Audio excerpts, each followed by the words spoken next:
நிக்கோபர் தீவுகளும் லட்சத்தீவுகளை பற்றி தான் நம்ம இதில் பார்க்க போகிறோம் தீவுகளில்.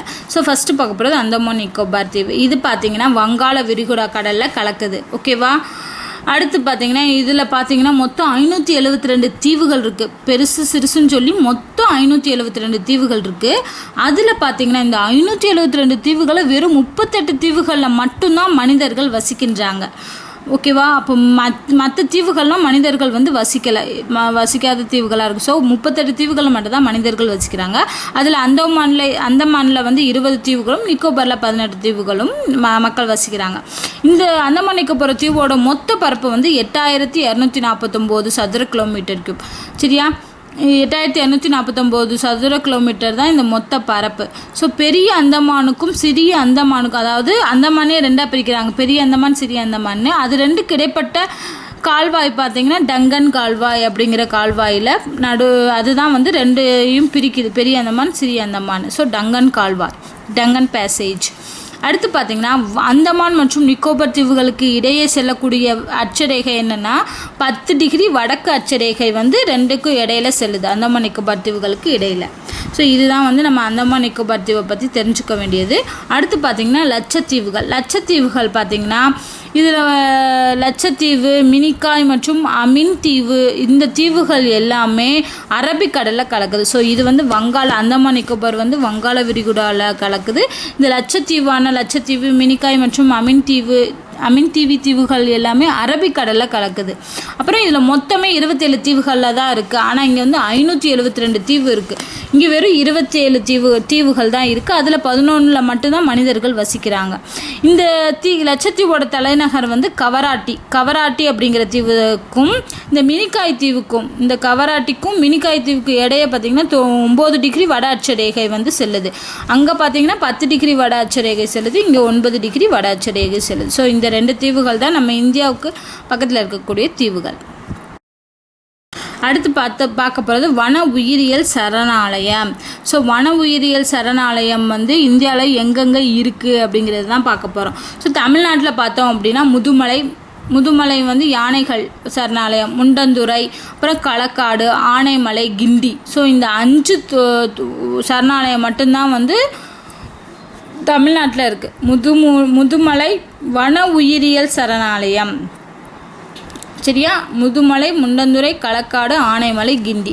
அடுத்து பார்த்திங்கன்னா கேரளாவில் பெரியார், இரவிக்குளம், சைலண்ட் வேலி, அமைதியான பள்ளத்தாக்கு அப்படின்னு சொல்லுவாங்க. ஸோ இது எல்லாமே கேரளாவில் இருக்குது. அடுத்து கர்நாடகா, பந்திப்பூர், பன்னர்கட்டா, நாகர்கோல், இது எல்லாமே கர்நாடகாவில் இருக்குது. அடுத்து ஆந்திராவில் பார்த்திங்கன்னா ஸ்ரீ வெங்கடேஸ்வரா, ஸ்ரீசைலம், மஞ்சிரா, இது வந்து ஆந்திராவில் இருக்குது. அடுத்து ஒரிசா, நந்தன்கானன், உஷா கொட்டி, இது ரெண்டும் ஒரிசா. சத்தீஸ்கர் வந்து ஹன்காங்கிற சரணாலயம் மட்டும்தான் சத்தீஸ்கரில் இருக்குது. அடுத்து மத்திய பிரதேசம் வந்து சஞ்சய் காந்தி தேசிய பூங்கா, அதுவும் ஒரே ஒன்று தான் மத்திய பிரதேசத்தில். பீகாரில் வால்மீகி, ஜார்க்கண்டில் ஹசாரி பாக் பாலமு, இந்த ரெண்டும். உத்தரப்பிரதேசத்தில் துத்வா சந்திரபிரபா அப்படிங்கிற ரெண்டும். உத்தரகாண்டில் கார்பெட், ராஜாஜி, வேலி ஆஃப் ஃப்ளவர். இந்த கார்பெட்டுங்கிறது, இந்த உத்தரகாண்டில் இருக்கக்கூடிய இந்த கார்பெட் சரணாலயம் தான் இந்தியாவின் முதல் தேசிய பூங்கா. ஸோ இந்தியாவில் முதல்ல உருவான தேசிய பூங்கா அப்படின்னா இந்த கார்பெட் உத்தரகாண்டில் உள்ள கார்பெட்டுங்கிற சரணாலயம் தான். ஸோ ஞாபகம் வச்சுக்கோங்க கார்பெட்டை. அடுத்து குஜராத்தில் பார்த்திங்கன்னா கிர், கட்ச் பகுதி, இந்த ரெண்டும். அடுத்து ராஜஸ்தானில் ரந்தாம்பூர், சரிஸ்கா. ஜம்மு காஷ்மீரில் டக்ஸிகாம். அஸ்ஸாமில் வந்து மானஸ், காசிரங்கா, ஹிப்பன். சிக்கிமில் வந்து கஞ்சன்ஜங்கா. ஸோ கஞ்சனாக இருக்கணும்னா அவன் சிக்கனமாக இருக்கணும். இது ஒரு ஷார்ட்கட் ஞாபகம் வச்சுக்கோங்க, சிக்கிம், கஞ்சன்ஜங்கா. அடுத்து மேகாலயா வந்து நோக்ரக். அருணாச்சல் பிரதேசம் வந்து நம்தாபா. அடுத்து மணிப்பூரில் இருக்கக்கூடிய ஒரே ஒரு சரணாலயம் வந்து ஹெய்ஃபுல் லம்ஜாவோ. இது பார்த்திங்கன்னா உலகிலேயே இருக்கக்கூடிய ஒரே ஒரு மிதக்கும் பூங்கா வந்து இந்த ஹெய்ஃபுல் லம்ஜாவோ தான். ஸோ இந்தியாவின் முதல் தேசிய பூங்கானா கார்பெட், அது உத்தராஞ்சல். ஆனால் உலகில் இருக்கக்கூடிய ஒரே ஒரு மிதக்கும் பூங்கா வந்து ஹெய்ஃபுல் லம்ஜாவோ, மணிப்பூர். இதுக்கு ஒரு ஷார்ட்கட் என்னென்னா, ஹெய்ஃபுல்னா என்ன அர்த்தம்? கை ஃபுல்லாக மணி இருக்குது, கை நிறைய மணி இருக்குது அப்படின்னு ஞாபகம் வச்சுக்கோங்க. ஸோ மணிப்பூர், ஹெய்ஃபுல் லம்ஜாவோ, இதுதான் உலகில் இருக்கக்கூடிய ஒரே மிதக்கும் பூங்கா. அடுத்து மேற்கு வங்காளம் வந்து சுந்தரவனம், ஜல்தபாரா. இது ரெண்டும் வந்து மேற்கு வங்காளத்தில் இருக்குது. உயிரிகள் சரணாலயம் பார்த்தா அதுக்கப்புறம் வந்து பறவைகள் சரணாலயம் பார்த்திங்கன்னா ஒரு 6 மாநிலத்தில் மட்டும்தான் இருக்குது. ஒன்று வந்து தமிழ்நாட்டில் வேடந்தாங்கல், கோடியக்கரை, இது ரெண்டுலேயும் பறவைகள் சரணாலயம். அடுத்து கர்நாடகாவில் வந்து ரங்கன்திட்டு, ராஜஸ்தானில் வந்து கியோலடியோ கானா பூங்கா அப்படிங்கிற ஒரே ஒரு பூங்கா, சத்தீஸ்கரில் வந்து ஷிவ்புரி, ஹரியானா வந்து சுல்தான்பூர், குஜராத் வந்து நால் சரோவர். ஸோ இந்த 6 தான் வந்து பறவைகள் சரணாலயம் நம்ம நாட்டில் இருக்குது. அடுத்து பார்த்திங்கன்னா உயிர்கோள பாதுகாப்பிடம், மொத்தம் வந்து உயிர்கோள பாதுகாப்பிடம் வந்து 14 இடத்துல இருக்குது. அது என்னென்னா பேரிய நிக்கோபார், அடுத்து நீலகிரியில் வந்து கேரளா, தமிழ்நாடு, கர்நாடகா 3க்கும் சேர்த்து நீலகிரியில் இருக்குது. மன்னார் வளைகுடா வந்து தமிழ்நாட்டில் இருக்குது. அகஸ்தியர் மலை வந்து கேரளா. அடுத்து சிம்லிபால் வந்து ஒரிசா. பஞ்ச் மார்கி அப்படிங்கிறது மத்திய பிரதேசத்தில் இருக்குது. அடுத்து நந்தன் தேவி வந்து உத்தரகாண்ட், சுந்தரவனம் வந்து மேற்கு வங்காளம், கஞ்சன்ஜங்கா சிக்கிம், நோக்ரக் வந்து மேகாலயா, மானாஸ் வந்து அஸ்ஸாம், திப்ரு சைக்கோவா வந்து அஸ்ஸாமில் இருக்குது. திஹாங் கராங் வந்து அருணாச்சல் பிரதேசம், அமர்கண்டாக் மலை வந்து மத்திய பிரதேசம். ஸோ இந்த 14 இடத்துல மட்டும்தான் உயிர்கோள பாதுகாப்பு இடங்கள் வந்து இருக்குது. இதில் என்ன நோட்ஸ் பார்த்தோம் அப்படின்னா, இந்தியாவில் முதல்ல உருவாக்கப்பட்ட உயிர்கோள பாதுகாப்பு இடங்கிறது வந்து நீலகிரியில் தான். ஸோ நீலகிரியில் தான் முதல் உயிர்கோள பாதுகாப்பு இடம்னு கொண்டு வந்திருக்காங்க. அதே இது ஆசியாவில் பார்த்தீங்கன்னா ஆசிய கண்டத்தில் முதல் கடல் உயிர்கோள பாதுகாப்பு இடம், கடல் உயிரினங்களோட பாதுகாப்பு இடம் வந்து மன்னார் வளைகுடாவில் கொண்டு வந்திருக்காங்க. ஆசியாவில் முதல் கடல் உயிர்கோள பாதுகாப்பு இடம் மன்னார் வளைகுடா. அதே மாதிரி யுனெஸ்கோ அமைப்பு அங்கீகரிக்கப்பட்ட உயிர்கோள மையங்களை எங்கெங்கே நிறுவி இருக்குன்னா நீலகிரி, மன்னார் வளைகுடா, சுந்தரவனம், இந்த 3 இடத்துல நிறுவி இருக்குது. ஸோ நீலகிரி, மன்னார் வளைகுடா, சுந்தரவனம் வந்து யுனெஸ்கோவால் அங்கீகரிக்கப்பட்ட உயிர்கோள மையங்கள். விலங்குகள் சரணாலயம் அப்புறம் பறவைகள் சரணாலயம் பார்த்துட்டோம். அடுத்து நம்ம பார்க்க போகிற முக்கியமான டாபிக் வந்து இந்திய ஆறுகள். இந்திய நாட்டில் பாயக்கூடிய ஆறுகளை பற்றி, ஒவ்வொரு ஆறுகளை பற்றியும் பார்க்கப்படும். ஸோ அதோட உற்பத்தி இடம், அது எங்கே, அதோட துணை ஆறுகள் என்ன, எதன் வழியாக அது வந்து செல்லுது, அந்த எல்லாமே வந்து பார்க்க போகிறோம். ஃபஸ்ட்டு வந்து சிந்து நதி உற்பத்தி ஆகிற இடம் வந்து மானசரோவர் ஏரி. ஸோ சிந்து நதி வந்து உற்பத்தி ஆகக்கூடிய இடம் வந்து மானசரோவர் ஏரி. இதுக்கான துணை ஆறுகள் பார்த்திங்கன்னா ஜூலம், ராவி, ஃபியாஸ், சட்லஜ், சினாப், இது எல்லாமே சிந்து நதியோட துணை ஆறுகள். இதில் நீளமான துணையாறு வந்து சினாப் தான் வந்து நீளமான துணையாறு. அடுத்து இந்த துணை ஆறுகளில் பார்த்திங்கன்னா இந்தியாவில் மட்டும் பாயக்கூடியதுன்னு பார்த்தோம்னா இந்த ஃபியாஸ் மட்டும்தான் இந்தியாவில் மட்டும் பாயக்கூடிய ஆறு. ஓகேவா? அடுத்து மற்ற ஜூலம், ராவி, சட்லஜ், சினப்னா வெவ்வேறு நாடுகளில் வந்து பாயுதுன்னு நினைக்கிறேன். ஸோ ஃபியாஸ் மட்டும்தான் இந்தியாவில் பாயுது. இது பார்த்திங்கன்னா இருக்கிறதுலையே இந்த துணையாறுகளே பெருசு வந்து நீளமானது வந்து சினாப்பு, சின்ன துணையாறு வந்து ஃபியாஸ் தான்.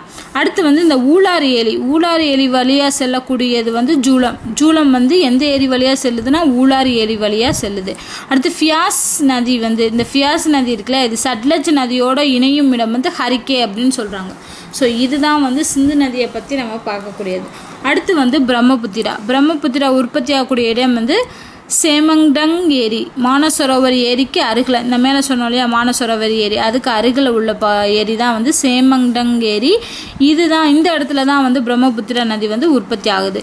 இந்த நதிக்கு பல பெயர் இருக்கான், ஒவ்வொரு நாட்டில் பாயும்போது ஒவ்வொரு பேர். ஸோ சீனாவில் வந்து சாங்போ அப்படின்னு சொல்கிறாங்க, அருணாச்சல் பிரதேசத்தில் திஹாங் அப்படின்னு சொல்கிறாங்க, அஸ்ஸாமில் வந்து பிரம்மபுத்திரா, வங்க தேசத்தில் நுழையும் போது ஜமுனா, கங்கையோட இணைஞ்ச பிறகு பத்மா, வங்கக்கடலில் கலக்கும்போது மேக்னா. ஸோ ஒவ்வொரு இடத்துலையும் இந்த நதியை வந்து பல பெயர்களை கொண்டு அழைக்கிறாங்க. இந்த நதி வந்து அஸ்ஸாம் மாநிலத்தில் ருஜுலி தீவை உருவாக்குது. ஸோ இந்த நதியால் உருவாக்கப்பட்ட தீவு வந்து ருஜுலி தீவு அஸ்ஸாம் மாநிலத்தில் இருக்குது. எந்த நதியால்? பிரம்மபுத்திரா நதியால் உருவாக்கப்பட்டது தான் வந்து ருஜுலி தீவு.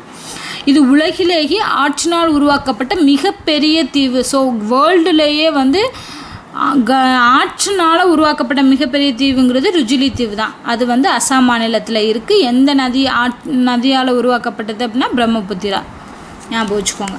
அடுத்து பார்க்க போகிறது கங்கை நதி. நம்ம இந்தியாவில் பாயக்கூடிய நதிகள்லேயே மிக நீளமான ஆறு அப்படின்னு பார்த்தோம்னா இந்த கங்கை ஆறு தான். ஸோ இது பகீரதி மற்றும் அலக்நந்தா என்னும் 2 ஆறுகள் தேவபிரயாக் என்னும் இடத்தில் இணைந்து உருவாகுது. ஸோ இந்த கங்கைங்கிறது எப்படி உருவாகுனா பகீரதி அல்கநந்தா அப்படிங்கிற 2 ஆறு வந்து தேவப்பிரயாக் அப்படிங்கிற ஒரு இடத்துல இணைஞ்சு அந்த இடத்துலேருந்து உருவாகிறது தான் கங்கை. ஸோ கங்கை உற்பத்தி ஆகக்கூடிய இடம் வந்து கங்கோத்ரி. அடுத்து வந்து கங்கை வந்து சமவெளி அடையக்கூடிய இடம் தான் ஹரித்வார். ஸோ சமவெளி அடையும் இடம் ஹரித்வார். அடுத்து கங்கை நதியோட துணை ஆறுகள்னு பார்த்தா 2ஆக பிரிக்கிறாங்க. வலதுபுறத்தில் இருக்கக்கூடிய துணை நதிகள், அப்புறம் இடதுபுறத்தில் இருக்கக்கூடிய துணை நதிகள். வலதுபுறத்தில் இருக்கக்கூடிய துணை நதிகள் என்னென்னா யமுனை, சோன், தாமோதர். இந்த யமுனை தான் கங்கையோட துணை நதிகளிலே மிகப்பெரிய துணை நதி யமுனை. அடுத்து வந்து இடதுபுற துணை நதிகள் வந்து கோமதி, காக்ரா, காண்டக், கோஷி. இந்த 4 வந்து இடதுபுறம் இருக்கக்கூடிய துணை நதிகள். இந்த யமுனை சொன்ன இல்லையா மிகப்பெரிய துணை நதி. இந்த யமுனைக்கு சொல்லி சில துணை நதிகள் இருக்குது. அதுதான் வந்து சம்பல், காலிசிங், போட்வா மற்றும் கேன். இந்த யமுனை உற்பத்தி ஆகக்கூடிய இடம் வந்து யமுனோத்ரி. ஸோ கங்கை உற்பத்தி ஆகும் இடம் கங்கோத்ரி, யமுனை உற்பத்தி ஆகும் இடம் யமுனோத்ரி.